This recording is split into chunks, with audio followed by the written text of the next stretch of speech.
এখানে প্রায় মসজিদে ফরজ নামাজের পর থালা দিয়ে মসজিদের জন্য কালেকশন করেন, যা আমার খুবই বিব্রতকর লাগে। প্রশ্ন হলো, প্রতি নামাজের মধ্যে এই কালেকশন কতটুকু উচিত? থালা দিয়ে কালেকশন বলে কোনো কথা নয়। যে কোনো দৃষ্টিকটু কালেকশন দেখতে খারাপ দেখা যায়, ধর্মীয় প্রতিষ্ঠানে সেরকম কালেকশন করা উচিত না। যে সমস্ত মসজিদগুলোতে এক এক ওয়াক্তে এক এক রকমের মুসল্লি আসে, শহরের অনেক মসজিদ আছে যে জোহরে, আসরে, মাগরিবে মুসল্লি পরিবর্তিত হতে থাকে। কোর্ট মসজিদ, বাজার এলাকার মসজিদ, বিভিন্ন রকমের মুসল্লিরা আসা যাওয়া করে। তো সেরকম যদি মসজিদ হয় তাহলে সেক্ষেত্রে সেই মসজিদ, ভাই কেন দেখছি তো আমার হাতে উঠে দিচ্ছে, মানে কথার মধ্যে যদি এত ডিস্টার্ব করেন তাহলে কেমনি কথা বলবো? জি ভাই, আমি তো দেখছি, দেখা হয়ে গেছে এটা আমার, আবার আমার হাতের ভিতরে ঢুকে দিচ্ছেন কেন? আশেপাশে বসে তারা কমন সেন্স থাকতে হবে যে কখন কি দেওয়া যাবে না যাবে। জি ভাই, বলছি যে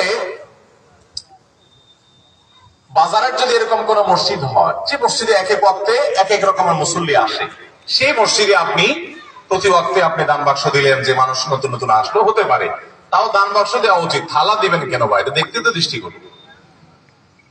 আপনি আল্লাহর ঘরের জন্য, ধর্মীয় প্রতিষ্ঠানের জন্য দৃষ্টিকটু কোন পদ্ধতিতে কালেকশন করবেন না। আল্লাহর ঘরকে, দিনী প্রতিষ্ঠানকে অপমান করবেন না। অনেক জায়গায় দেখা যায় মাহফিলের জন্য মাদ্রাসার ছোট ছোট বাচ্চাদেরকে চাঁদা তোলা রাস্তা দিয়ে, দোকানে দোকানে পাঠায়া চাঁদা তোলায়, আছে না নাই? এগুলো দৃষ্টিকটু, এগুলো করা উচিত না।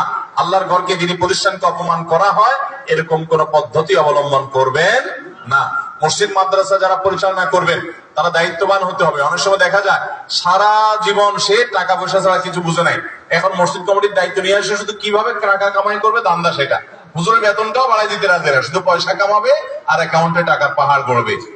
এটা মসজিদ কমিটির কাজ না। মসজিদ কমিটি যতটুকু পারে টাকা কামাবে। মসজিদ চকচক করুক বা না করুক, মুসল্লি চকচক করতে হবে, আমলে চকচক থাকতে হবে, আকীদা বিশ্বাসে চকচক থাকতে হবে। সেগুলোর খোঁজ খবর নেই, শুধুমাত্র কিভাবে মসজিদের দেয়ালের উন্নয়ন হবে সেটার জন্য আমরা পাগল পড়া হই, মরিয়া হই। আল্লাহ আমাদের কমিটি ভাইদেরকে বোঝার তৌফিক দান।